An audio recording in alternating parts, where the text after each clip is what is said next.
Congolais ont tout fait à leur manière de marquer à leur façon cette fête de la nativité. On a entendu plus que des pétards, hein, c'était carrément des feux d'artifice à domicile. C'est tous les Quinois qui peuvent maintenant produire des feux d'artifice. C'est dangereux quand même. Moi, je pense que les autorités de la République devront s'impliquer pour que les gens ne puissent pas continuer à lancer des feux d'artifice. Je pense que ça crée même de l'insécurité à travers la ville. Il y a des gens qui souffrent des tensions et tout ça. Mais nous avons constaté que la population, bien qu'elle est en train de traverser des situations combien dramatiques, des situations difficiles, enlisées dans un cycle infernal de la misère, mais nous avons des parents qui dépensent quand même de l'argent, qui donnent... il se pose aussi un problème de sérieux de comment gérer les adolescents. La plupart, c'est des adolescents. Mais depuis quelques années, on vont acheter la police a interdit. Mais c'est interdit, mais il n'y a pas de suivi. Il n'y a pas de suivi. Je pense que c'est un travail qui devra être fait en amont. Au niveau des frontières. Absolument. Il ne faut pas qu'on arrive lorsqu'il y a des conséquences, que les autorités commencent à intervenir après. Hein, ça devrait se faire en amont, au niveau des frontières. On interdit soit l'importation. Parce que c'est pas n'importe qui pourra... Parce que les bandits peuvent aussi en profiter. Absolument. Et surtout qu'on vit ils peuvent en profiter. Comment on saura que dans tel coin il y a une insécurité qui règne, dans tel autre coin? À partir du moment où il y a une confusion. Il y a une confusion, on ne sait plus différencier les sons des feux d'artifice et celui des armes. Il y a une sorte de cacophonie qui s'installe. Nous avons des gens qui ont des malades, qui ont des bébés dans leur maison et tout ça.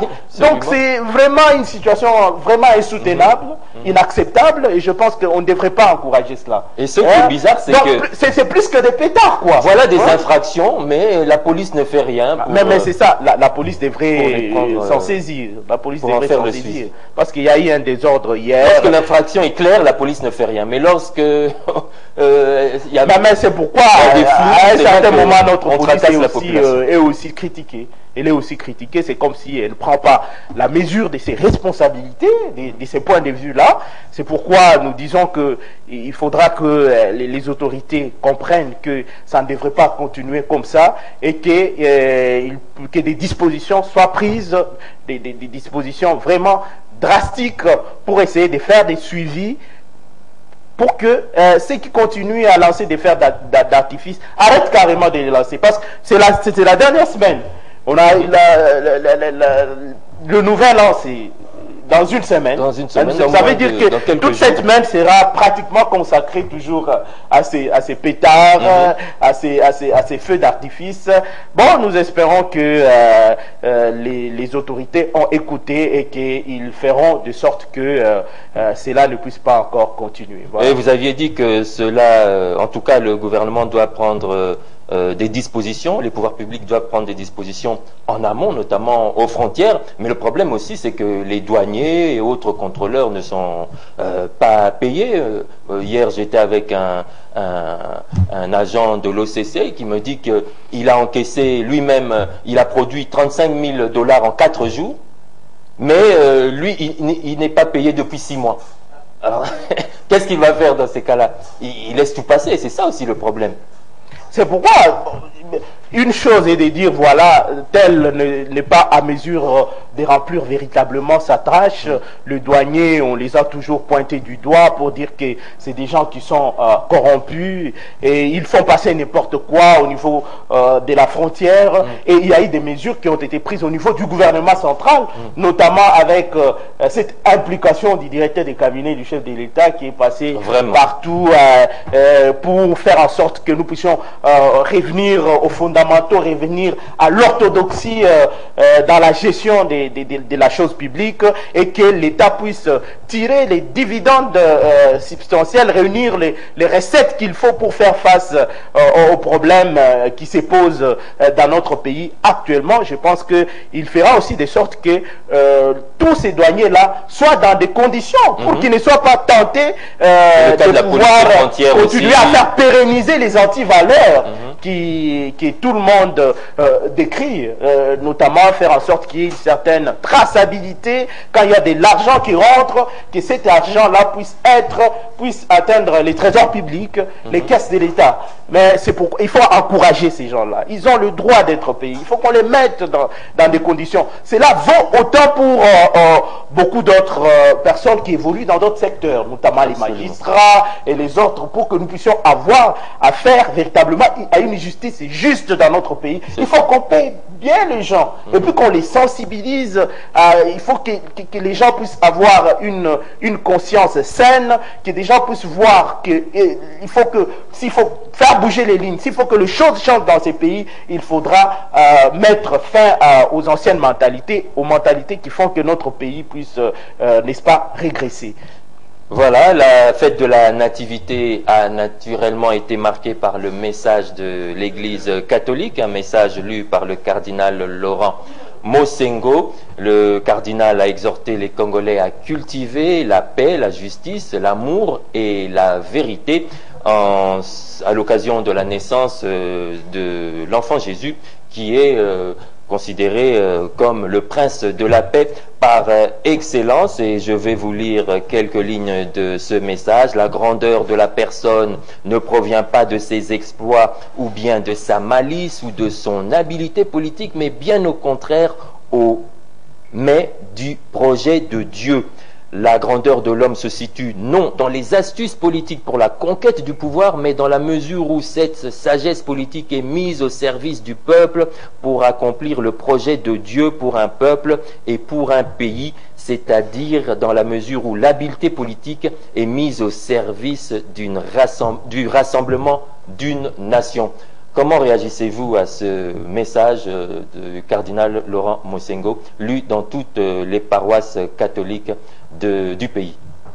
Je pense que depuis que les évêques catholiques ont commencé à décrier le fait que l'accord de la Saint-Sylvestre n'est pas véritablement appliqué, l'Église catholique, il n'y a pas d'atome croché entre l'Église catholique et les autorités congolaises, et je pense que du côté de l'Église catholique, on considère que la majorité présidentielle est en train de multiplier des stratégies pour faire en sorte que le président de la République puisse rester ad vitam aeternam, comme on dit, au pouvoir, éternellement au pouvoir, en utilisant des astuces comme ça. C'est pourquoi vous voyez que c'est vraiment un message qui est adressé directement à la majorité présidentielle, et vous avez suivi que l'Église catholique est en train d'organiser aussi une marche les 31... c'est pas l'Église, c'est le comité laïque.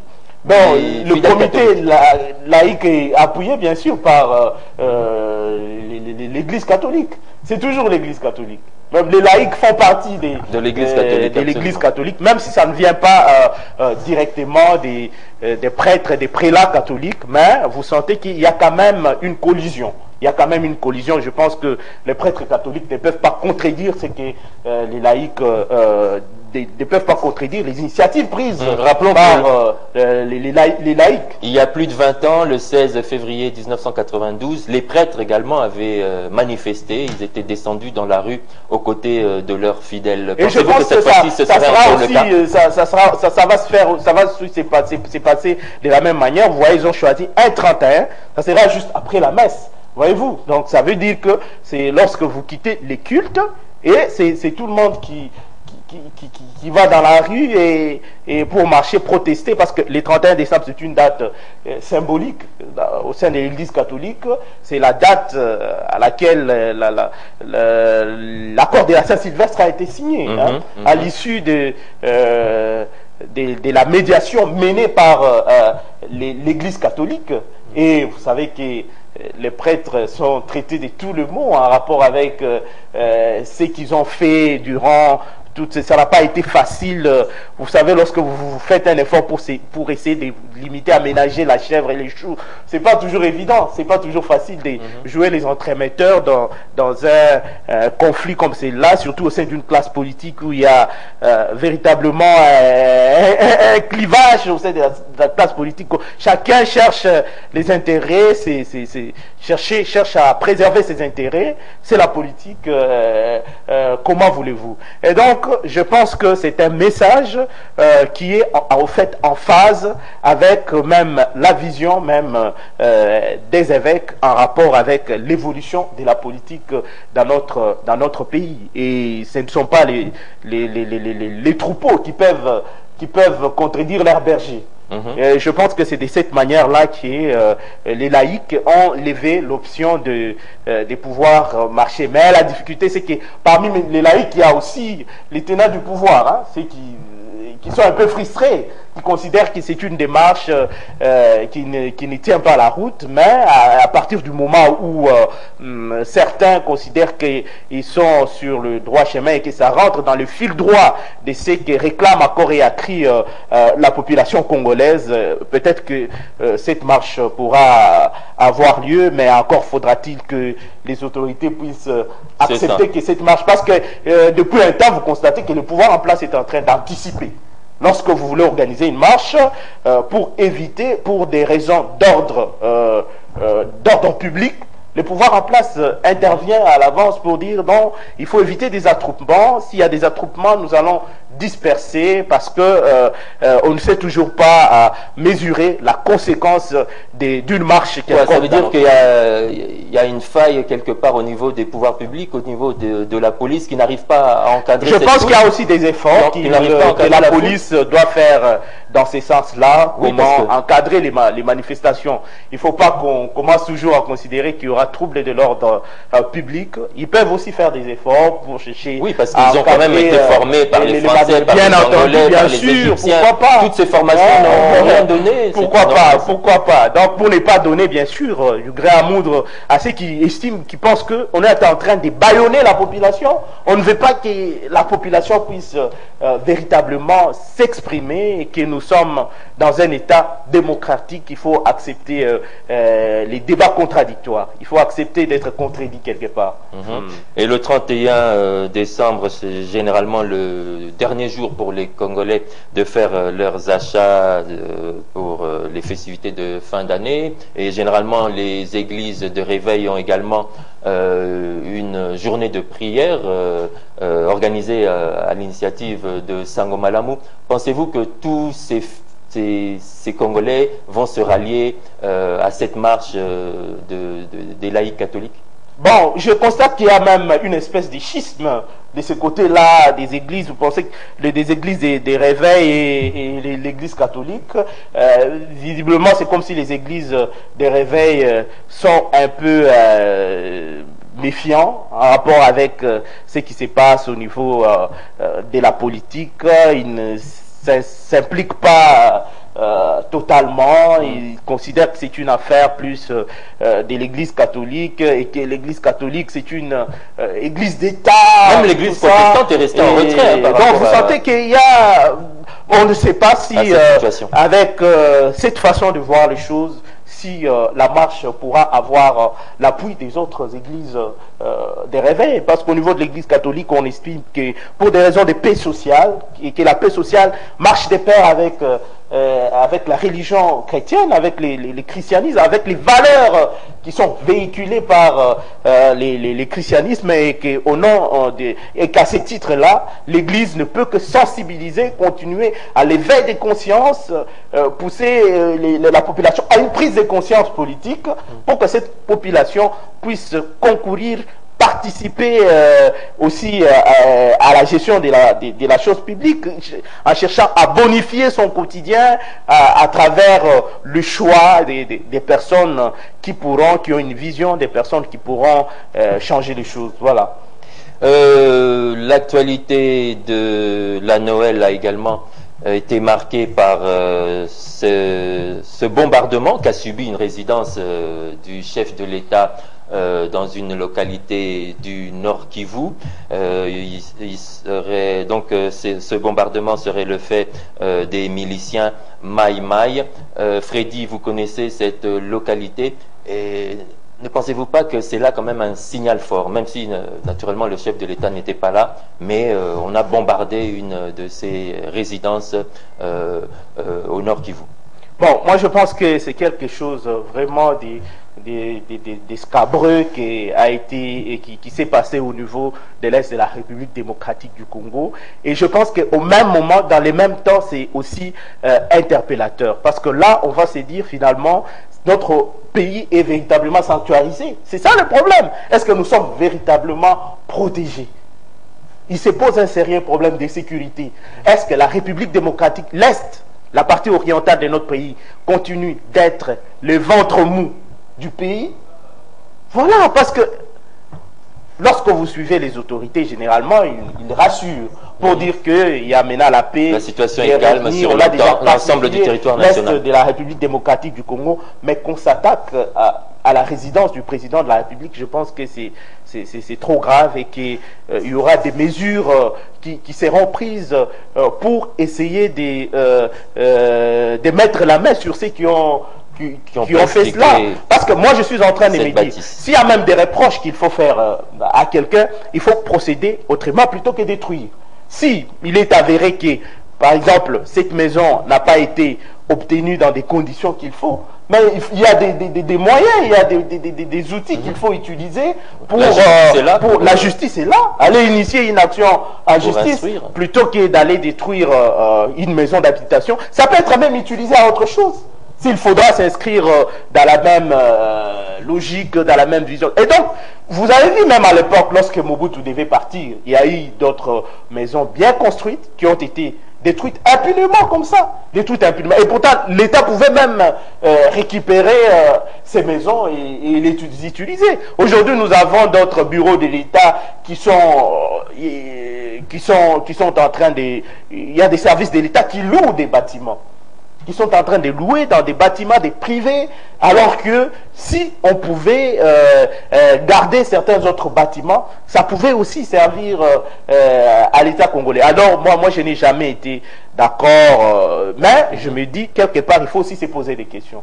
Quand quelque chose comme ça se passe, il faut chercher à savoir ce qu'il y a derrière, quelles sont les raisons sous-jacentes. Comment expliquez-vous que ces gens puissent faire fi? Les Maïmas, ça c'est un... Je pense que c'est de l'accord de Saint-Sylvestre, ils font fi de la publication du calendrier électoral pour commettre des voies de fait. Vous voyez, lorsqu'il y a des guerres, vous voyez, généralement on nous dit qu'il y a une guerre asymétrique qui est menée contre le pays actuellement. Il y a trop de terroristes, il y a trop de poches d'insécurité dans l'Est de la République démocratique du Congo. Je pense que les autorités doivent faire des efforts pour essayer de mater toutes ces forces-là. Parce que ça risque de démontrer une certaine défaillance, quelque part, dans la gestion de la situation dans l'Est de la République démocratique du Congo. C'est devenu un peu comme une énigme.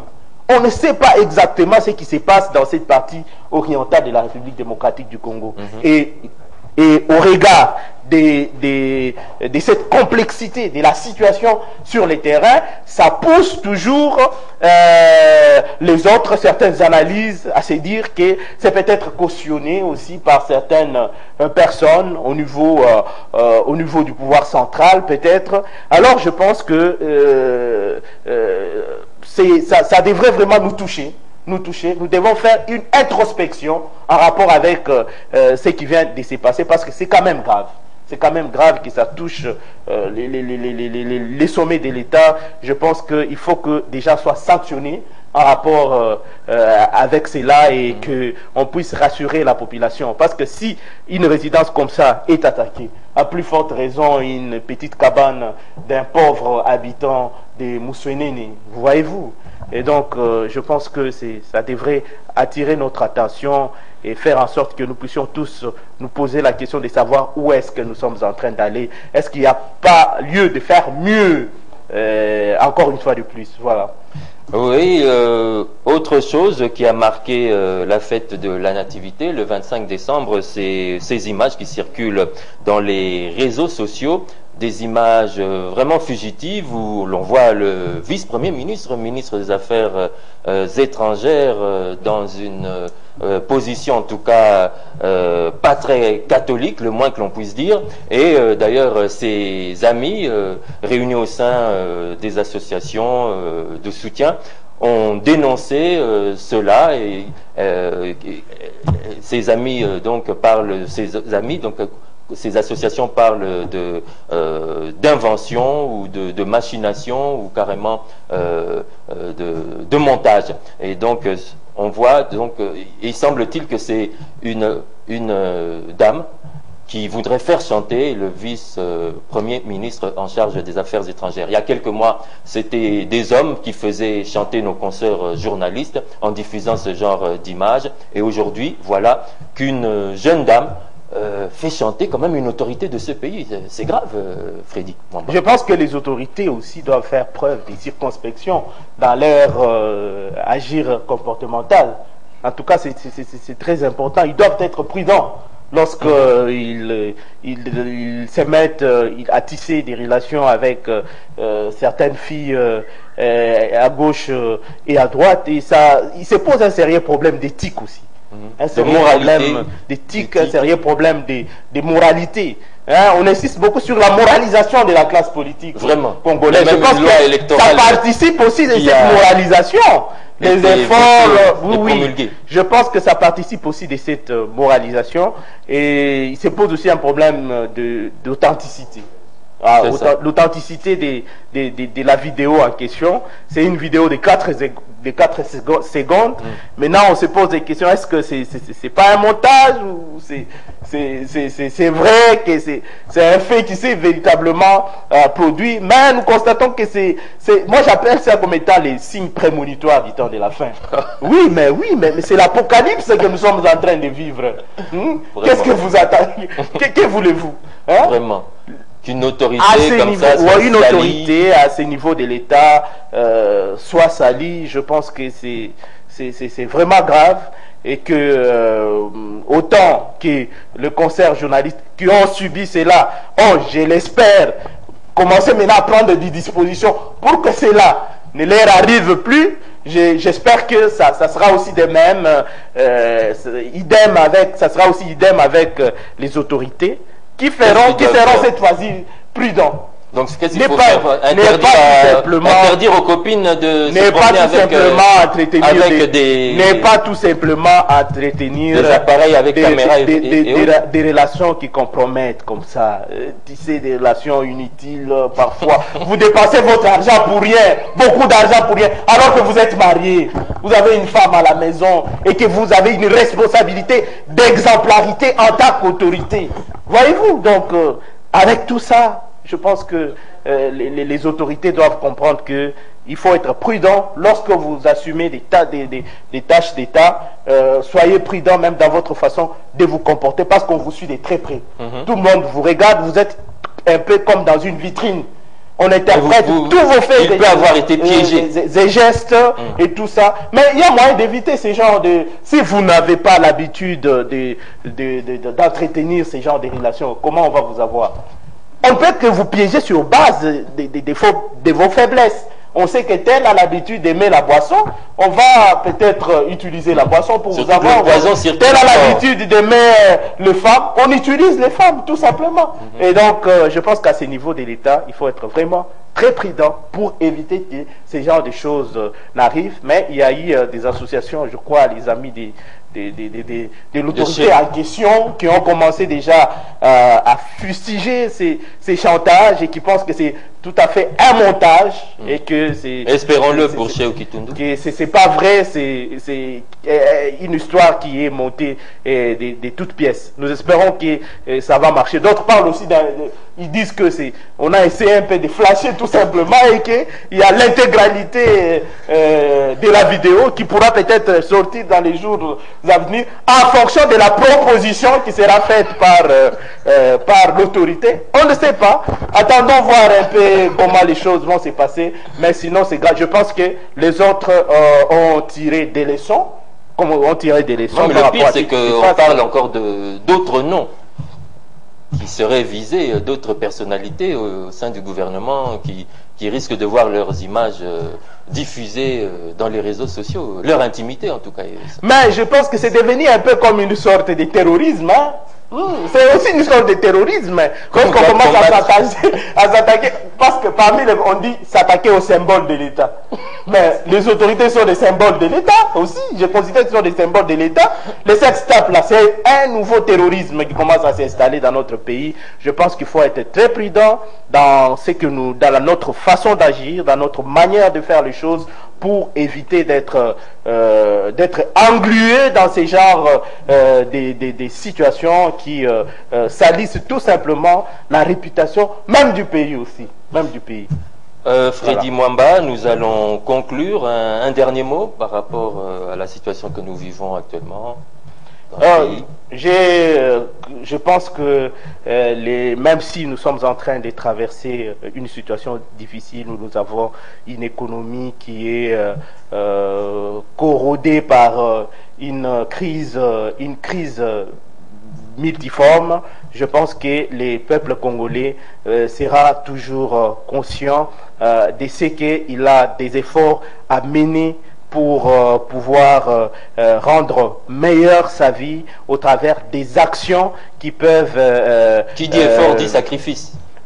Il faut se sacrifier à un certain moment. Il faut se sacrifier pour essayer d'échanger les choses, mais pas dans le mal. Hein. Pas se sacrifier dans le mal, mais se sacrifier utilement. En s'instruisant davantage, parce que aujourd'hui, comment voulez-vous que ces systèmes-là, des t-shirts et de ceci, de cela, n'a pas encore quitté les têtes des gens pour faire la campagne aujourd'hui dans un pays comme le nôtre ici? Il y a des gens qui utilisent tout simplement de l'argent et qui savent que même quand ils seront aux manettes, ils ne sauront pas rencontrer véritablement les attentes de la population. Mais notre peuple ne doit pas être considéré comme étant un peuple arriéré. Ça doit être un peuple éveillé, un peuple qui suit de très près tout ce qui est en train de se passer pour qu'il puisse véritablement s'émanciper de l'ignorance et de la nonchalance dans laquelle il est, je dirais, un tout petit peu plongé, et voir comment faire en sorte que notre pays puisse sortir des lornières. Voilà, c'est donc par ici que nous allons mettre un terme à ce magazine Nice Press. Vous avez vu, nous étions quelque peu détendus aujourd'hui par rapport au sujet également et par rapport à la période que nous vivons. On n'a pas parlé de la loi électorale. Hein, oui, elle risquait encore de nous fâcher. Tant mieux, elle risquait de fâcher plusieurs de nos téléspectateurs. Nous allons en parler très prochainement au nom de toute l'équipe de Nice Press, au nom de toute la RTVS 1. Nous vous souhaitons encore une fois un joyeux Noël et bonne fête de fin d'année. Au revoir et on se retrouve dans un prochain numéro.